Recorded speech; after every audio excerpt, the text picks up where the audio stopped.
last November, I sat in the car in the Kroger pickup line and I was scrolling, waiting for my food to come out because I love a Kroger pickup because I don't have to go do anything. I just like get in the line.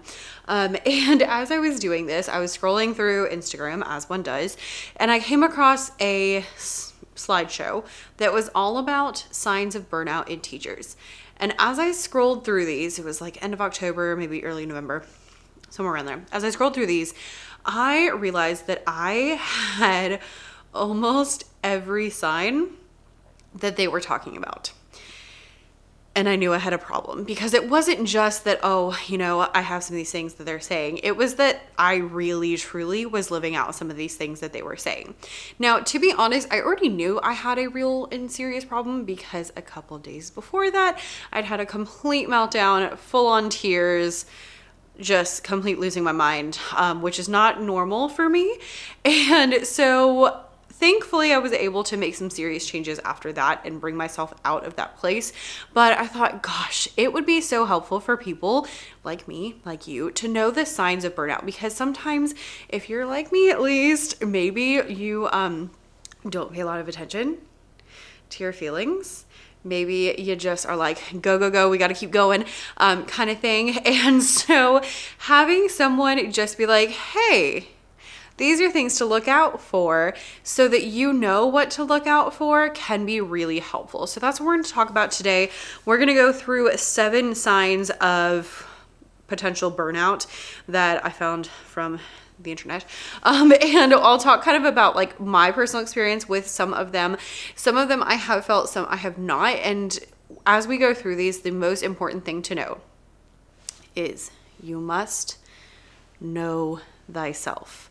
Because how I react to something is going to be very different to how other people react. So some of these might be a thing. Some of these might not be a thing. And some of them might be a thing, but it may not be a problem. And so you just kind of have to like take everything with a grain of salt. But if you are thinking like, why do I feel horrible all of the time? And you say yes to all of these things, then maybe you're getting close to burnout. So let's talk through those things, and I got stuff to do, so I'm just gonna kind of like bring you along with me. I hope that's okay, because we just gotta get done. So we're gonna get some stuff done, and yeah, let's do the thing. If we haven't met, hi, I'm Becca. I'm a full-time teacher, and I have a full business on the side. And here on this YouTube channel, we talk about how to do the side hustle and the full-time thing without hopefully losing your mind, which is where the burnout comes in, because I have had serious burnout once and a very close call a few months ago, as aforementioned. So there is a burnout series. This is the second video in it. The first one tells the story of the first time that I did hit burnout and kind of like how that happened on all of that. So let's do that. I'm gonna go grab some stuff from the car because I was also in the Kroger pickup line today. Groceries. All right, so the first and probably most known, you're a little too far. The first and probably most known sign of burnout is constant exhaustion. So if you just feel tired all of the time, for no reason, that could potentially be burnout. I have cupcakes to bake this week, not in this video though. Now, to be fair, if you're a teacher, sometimes life is just exhausting. And sometimes it just is what it is. And sometimes it's for a season. You know, like this month, we've been super busy at school. There's just been event after event after event. So I've been tired.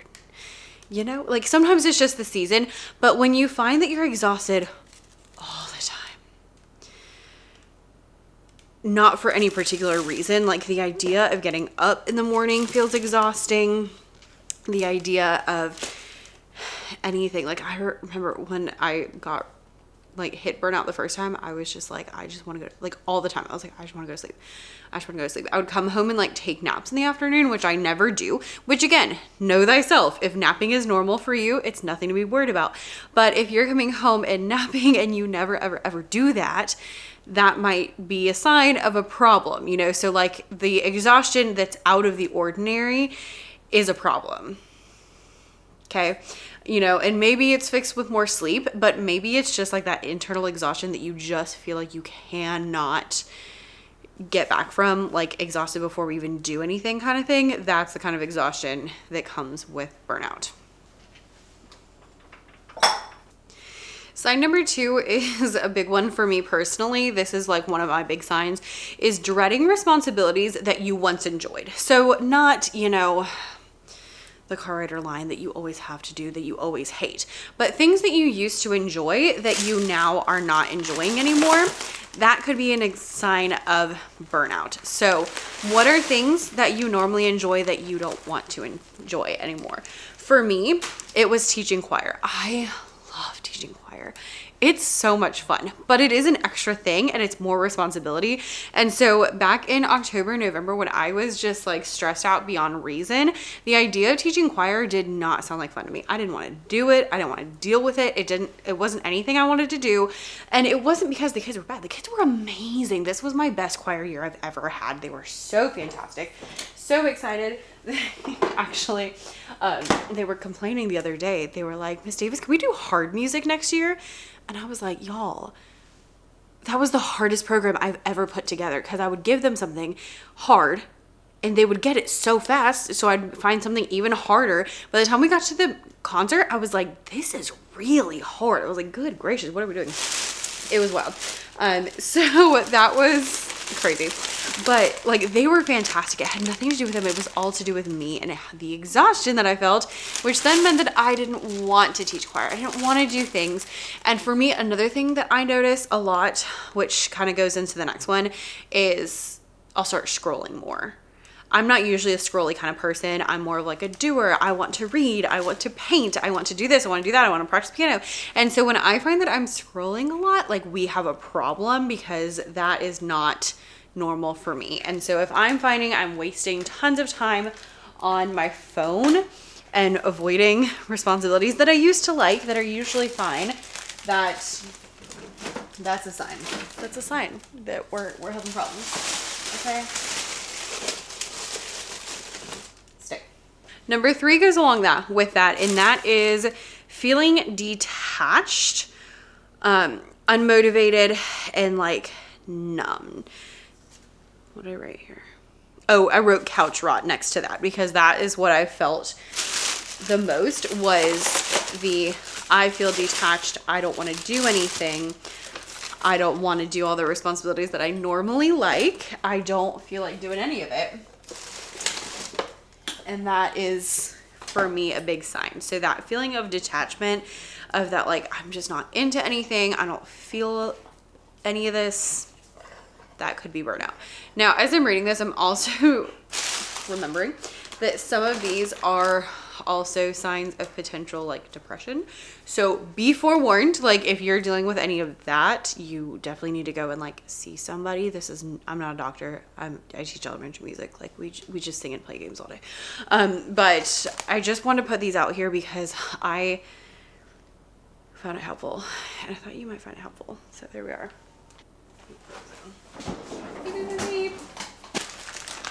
Let's go feed the birds, because I saw them eyeing me earlier when they realized there was no food.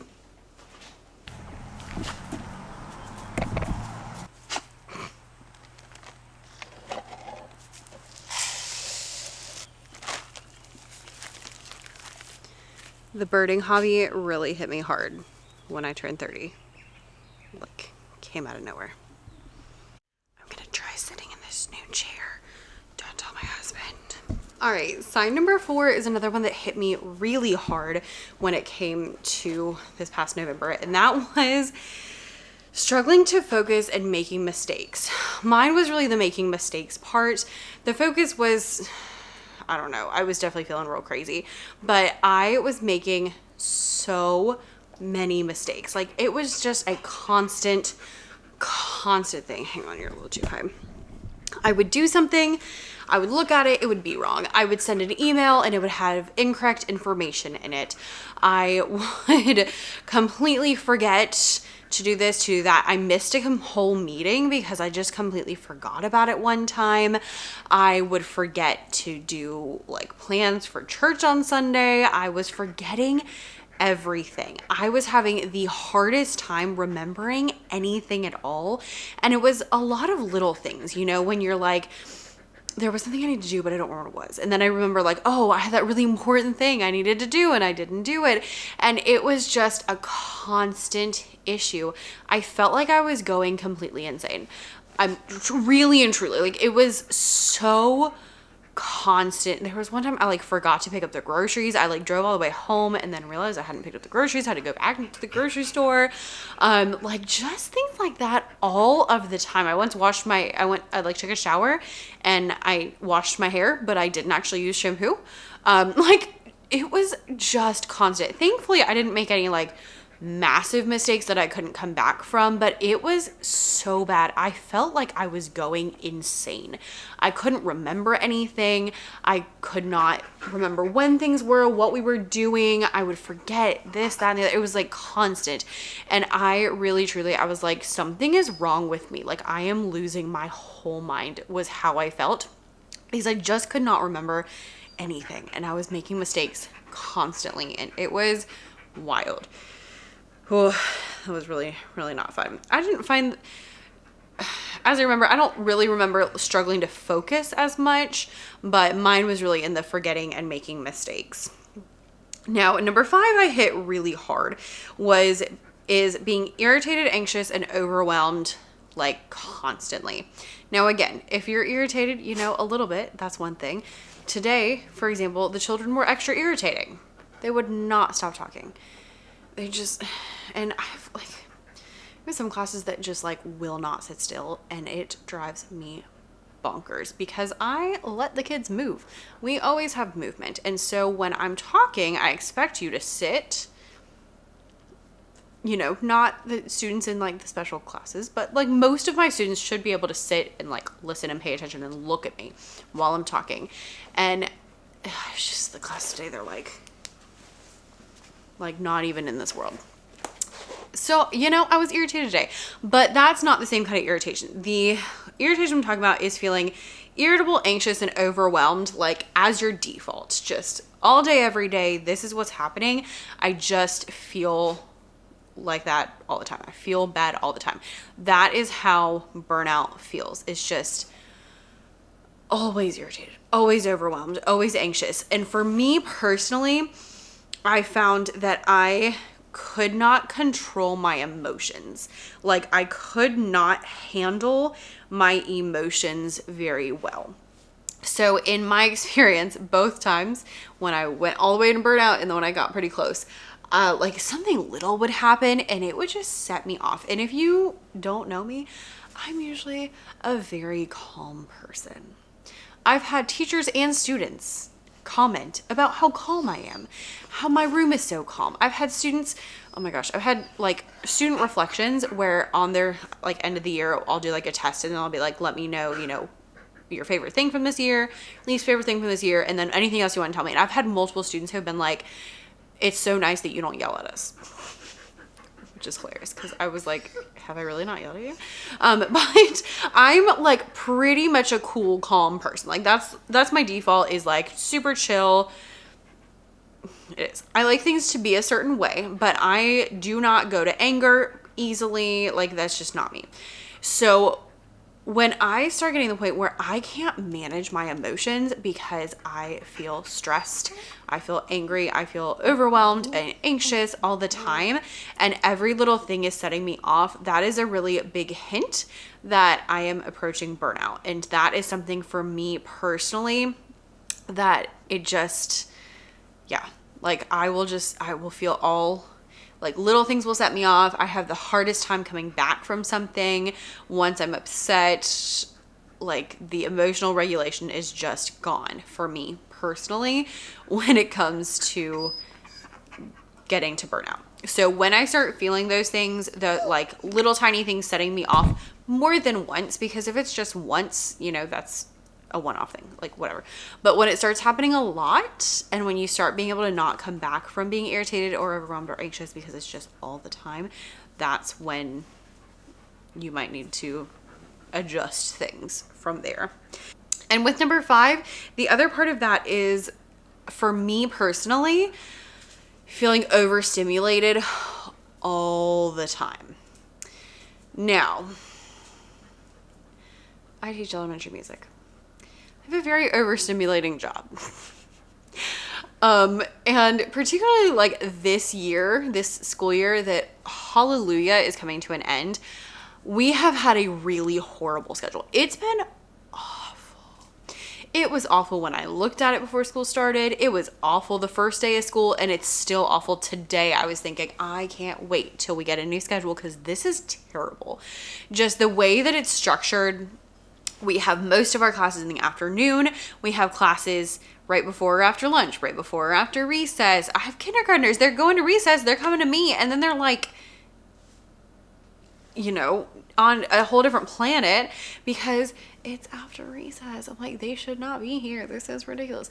And we have like no breaks in our schedule. And so especially the afternoon, it's like 4 classes back to back. I think there's a 5-minute break between one of them, if the teachers come on time, which doesn't usually happen. And then we go straight into dismissal, which is stressful in itself. So literally from 12:30 to 4:30, it is just go, go, go, go, go, go. It's so stressful. It's so overstimulating. I do not have a chance in that 4 hours to catch my breath, to have any moment of peace or quiet. Like, it is awful.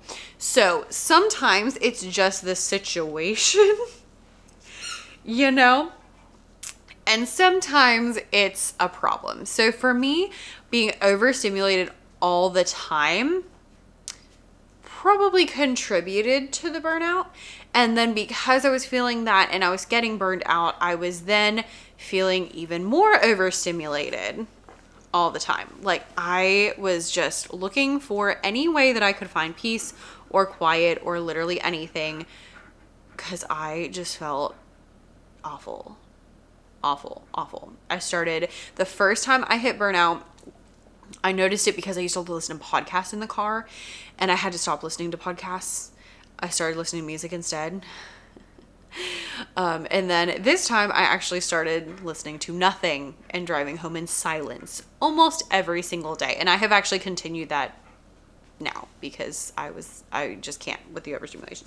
So irritated, anxious, overwhelmed all the time, overstimulated all the time, more than like a normal. You know, if it's a crazy day, that's one thing, but if it's like every single day you're losing your mind because you're overstimulated, then there's a problem.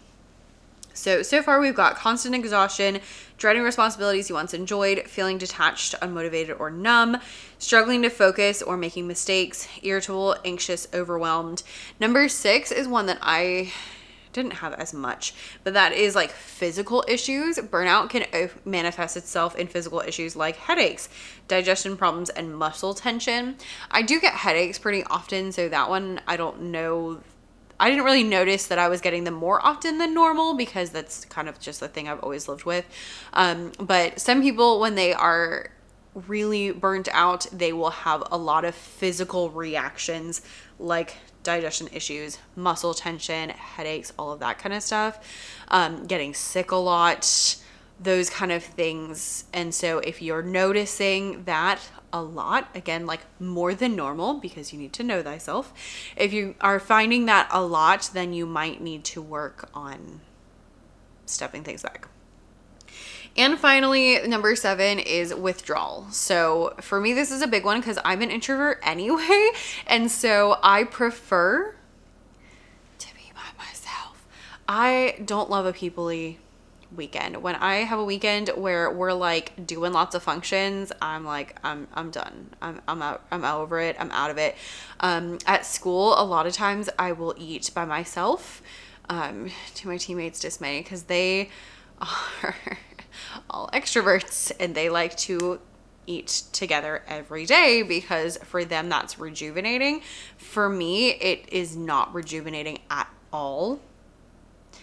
I enjoy it, but it's a lot of times more stress, because what I find rejuvenating is silence, being by myself, doing things that matter to me. And so for me, I definitely feel this withdrawal one. I will, especially because I'm overstimulated, I'm anxious, I'm irritated. So I will eat lunch less. I don't want to go hang out with people. That's a big sign when I, stop making plans with people because I'd rather stay home, which again, I'm a homebody and I'm an introvert. So like that's pretty normal anyway. So when I start like really skipping things and really doing like a lot, that can be a really big thing. And if you find that like you're withdrawing, especially from the people you really like and love, your loved ones, your friends, your family, if you're starting to withdraw, that might be a sign of burnout, because and it might be a side effect of something else. I'm overstimulated, therefore I don't want to hang out with people because it's going to overstimulate me more.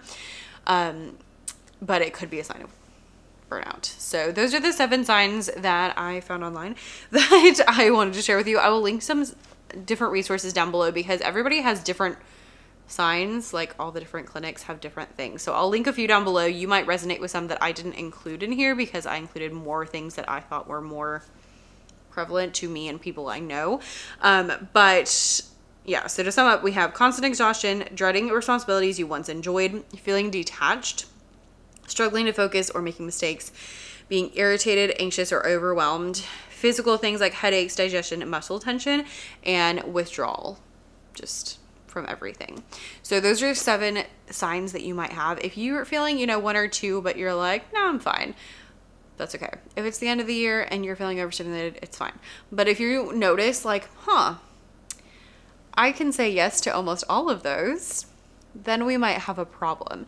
Or if you're listening and you're feeling like I did back in November, like a light bulb is going off because you're like, oh, that's what's wrong with me. I thought I was losing my mind because I can't remember anything, but maybe it's this instead. Let this be your wake-up call to turn around and fix some stuff. Through this series, we're talking all about burnouts. In the last video, I talked about like my story. And then in the next one, I'll talk also about this second time when I was like approaching burnout and turn myself around and kind of how I did that. And then we'll talk about ways to like handle when you feel those things.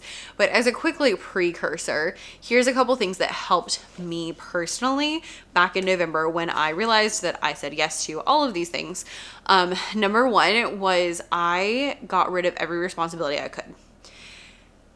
Now, unfortunately, as we already discussed, I got a lot of stuff going on, so I wasn't able to get rid of everything, especially because at that time I had concerts coming, and I think this was the week of a concert. I had the kids had a concert. I had a big conference that I spoke at. I had my own concert, this is singing coming up. Like there were a lot of things going on. I couldn't just drop everything. Like I couldn't just not go to work and like stay home. You could for like, maybe a day or 2, but I was not able to just drop everything, but I dropped whatever I could. I stopped posting videos, which was not fun, but that's what I did. I stopped posting videos. I got my emails to like as low as I could because I sent emails for my business. I made my lessons at school as easy as humanly possible, and as many of them that I could make that didn't involve me, I did. So if I could give you a coloring sheet and I could sit at my desk, I did that because I just needed to like not be stressed out. And so I needed to just like find ways to do things. I did like centers, I did coloring activities. Listen, we watched Frosty the Snowman in December. Like I was really comping out because I didn't want to have to take the time to write lessons, and I didn't want to have any lessons that were going to stress me out and take too much off me.